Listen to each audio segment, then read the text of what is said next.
हो पोरं चुकली, आता आपणच समजून घ्यायला हवं ना. हो थांबा जरा तुम्ही. चल स्नेहा.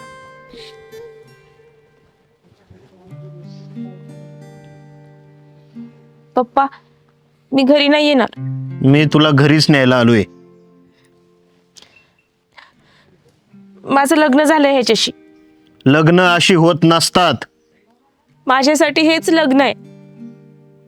तुझ्यासाठी हे लग्न असन, पण या हाताने पोरीचं कन्यादान केल्याशिवाय बापाला मुक्ती मिळत नाही. अगं, बापापेक्षा सरस निघली तू. मी तर फक्त पैशांमध्ये माणसं तोलत होतो, पण तू खरंच होतकरू आणि निर्व्यसनी नवरा निवडलास. तुम्ही गेल्यानंतर रवी घरी आला होता. रवीने मला सगळं सांगितलं योगेशरावांबद्दल.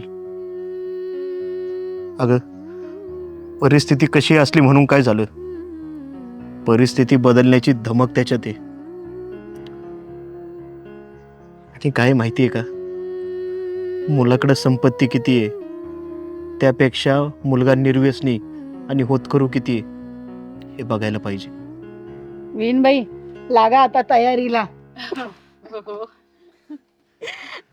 थँक्यू. चला. आणि हा, आता वाजत गाजत तुमच्या लग्नाचा भार मी स्वतः उडून देणार आहे. थँक्यू पप्पा. थँक्यू नाही, साखर बिकर द्या, जरा तोंड गोड करा आमचं. चला.